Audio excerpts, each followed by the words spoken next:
The part you play on the world stage is determined by your conception of yourself.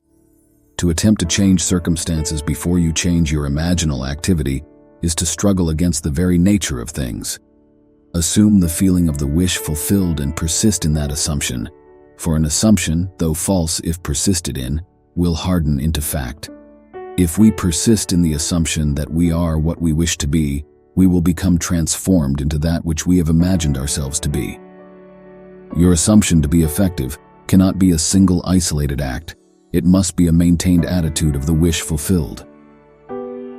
The future dream must become a present fact in the mind of him who seeks to realize it. Those who go seeking for love only make manifest their own lovelessness, and the loveless never find love. Only the loving find love, and they never have to seek for it. You never attract that which you want, but always attract that which you are conscious of being. We must act on the assumption that we already possess that which we desire, for all that we desire is already present within us. Our prayers are answered if we assume the feeling of the wish fulfilled and continue in that assumption. Prayer is a controlled waking dream. If we are to pray successfully, we must steady our attention to observe the world as it would be seen by us were our prayer answered. Prayer must be without effort.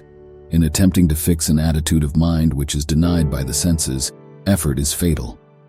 Praying is recognizing yourself to be that which you desire to be, rather than begging God for that which you desire.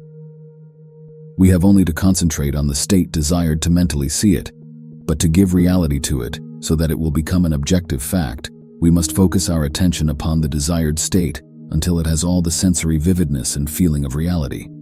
Habitual thought is indicative of character. The way to change the outer world is to make the inner speech and action match the outer speech and action of fulfilled desire.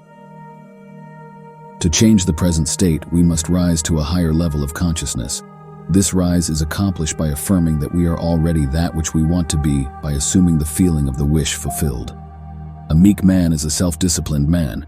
He is so disciplined he sees only the finest, he thinks only the best. The perfect man judges not after appearances, he judges righteously. He sees himself and others as he desires himself and them to be. He hears what he wants to hear. Man is only limited by weakness of attention and poverty of imagination. The great secret is a controlled imagination and a well-sustained attention, firmly and repeatedly focused on the object to be accomplished. If in your mental conversations with others, you talk with them as you formerly did, then you have not changed your concept of self, for all changes of concepts of self result in a changed relationship to the world. If you assume that you are what you want to be, your desire is fulfilled and, in fulfillment, all longing to be is neutralized. We can think about something forever and never see it in our world, but once let us feel its reality, and we are bound to encounter it. The more intensely we feel, the sooner we will encounter it. We all regard feelings far too much as effects, and not sufficiently as causes of the events of the day. Feeling is not only the result of our conditions of life, it is also the creator of those conditions. An idea which is only an idea produces nothing and does nothing. It acts only if it is felt, if it is accompanied by affective feeling. Somewhere within the soul there is a mood which, if found, means wealth, health, and happiness to us. By creating an ideal within our mental sphere, we can feel ourselves into this ideal image till we become one and the same with it, absorbing its qualities into the very core of our being. Be ye transformed by the renewing of your mind is the ancient formula, and there is no other. Everything depends upon man's attitude toward himself. That which he cannot or will not claim as true of himself can never evolve in his world. It is impossible for man to see other than the contents of his own consciousness, for nothing has existence for us save through the consciousness we have of it.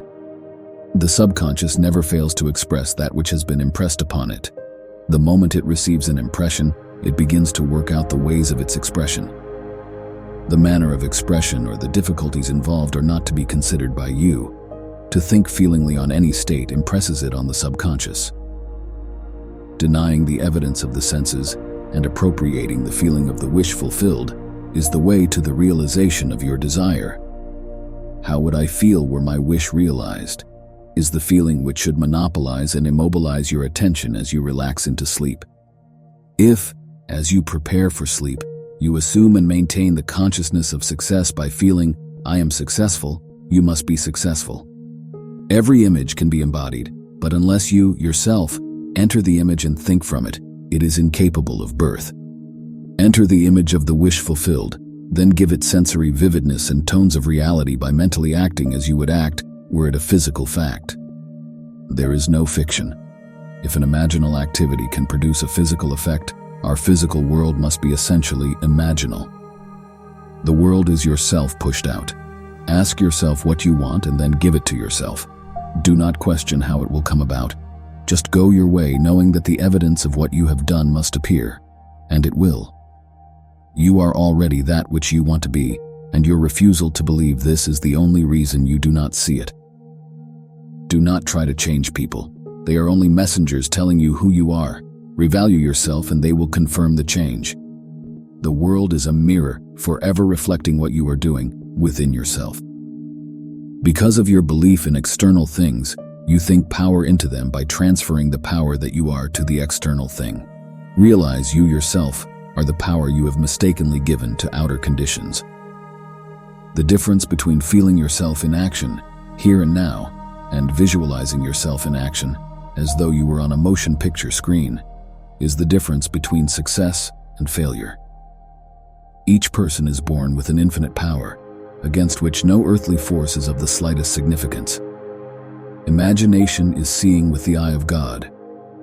Health, wealth, beauty, and genius are not created.